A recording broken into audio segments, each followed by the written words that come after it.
Drama serial Chaalbaaz के आने वाले एपिसोड में आप लोग देखेंगे। अब अनाया के पूरे घर में ये बात तो फैल चुकी है कि अब उसकी शादी रोहान के साथ करवाना चाहती है उसकी बहन। और इस बात के बारे में रोहान के घर पर भी सबको पता चल जाएगा कि अब रोहान के साथ शादी करना चाहते हैं अनाया की। और इस बात के बारे में असद भी जान जाएगा। यहाँ पर जब इस बात के बारे में आयजा अपने शौहर असद से बात करेगी तो असद को इस बात के बारे में बहुत खुशी होगी कि उसकी बीवी की बहन का रिश्ता उसके छोटे भाई के लिए आया है। इससे बड़ी खुशी की खबर और क्या हो सकती है। ये बात सुनकर असद को तो बहुत खुशी होगी, साथ ही साथ आशिर भी बहुत खुश होगा।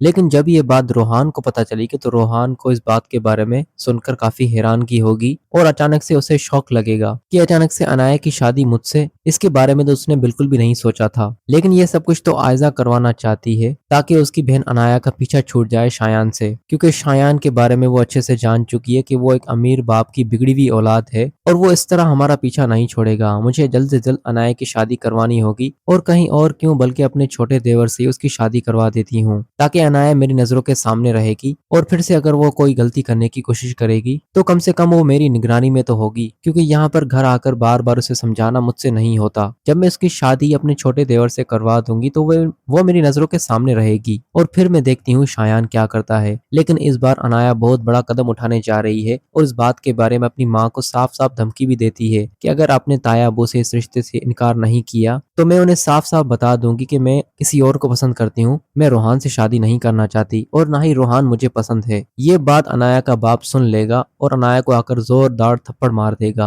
और अपनी बीवी को बातें सुनाना शुरू कर देगा कि घर में इतना सब कुछ चल रहा है और तुमने मुझे कुछ बताया नहीं। उसकी बीवी भी काफी डर जाएगी और ये सारी बातें उससे काफी छुपाने लगी, लेकिन उसे इस बात के बारे में पता चल गया। और अब अनाया भी यही चाहती है, जब बात अगर खुल गई है तो अच्छा हुआ अबू को भी इस बात के बारे में पता चल गया। हो सकता है अबू कुछ मेरे बारे में सोचें, क्योंकि मेरी आपी और मेरी माँ तो मेरी दुश्मन बनी हुई है। अब जब अनाया के बाप को इस बात के बारे में पता चलेगा तो वो भी फौरन से अपनी बेटी की शादी रोहान से करवाने में देर नहीं करेगा, क्योंकि अब तक उसे किसी बात के बारे में पता नहीं था। लेकिन जब उसकी बेटी के मुंह से ही उसने ये बात सुनी तो उसकी इज्जत पर बात आ गई और उसे अपनी बेटी के मुंह से ये बात सुनकर काफी शौक लगा कि मेरी बेटी जिस पर मैं इतना नाज और गुरूर करता था वो इस हद तक चली जाएगी। यहाँ पर वो अपनी बीवी को बहुत बातें सुनाएगा कि ये तुम्हारी शेर का नतीजा है, तुम्हें ने इसको इतनी आजादी दी हुई है जब भी तो उसने इतना बड़ा कदम उठाया है। इस बार अनाया वो कदम उठाने जा रही है जिसके बारे में किसी को भी मालूम नहीं सिवाय उसके और शायान के। अब वो शायान से छुपकर भागने की कोशिश करेगी और शायान के साथ कार में बैठ के उसके साथ चली जाएगी। यही मंजर दूर खड़ी होकर ईशल देख लेगी, क्योंकि जिस यूनिवर्सिटी में अनाया पढ़ती है उसी में ईशल भी पढ़ती है। और ईशल जब अनाया को शायान के साथ देखेगी और किस तरह शायान उसको कार में बिठाकर अपने साथ ले गया, अब तक वो इस बात के बारे में कंफ्यूज थी कि शायान ने किस लड़की को हरास किया है। अब तो उसकी सारी कंफ्यूजन दूर हो गई और उसे साफ साफ इस बात के बारे में पता चल गया कि शायान ने अनाया को ही हरास किया है। अब दोस्तों इस ड्रामे के आने वाले एपिसोड में बहुत बड़ा हंगामा होने वाला है और अब अनाया की जबरदस्ती शादी उसका बाप ही करवा देगा रोहान के साथ।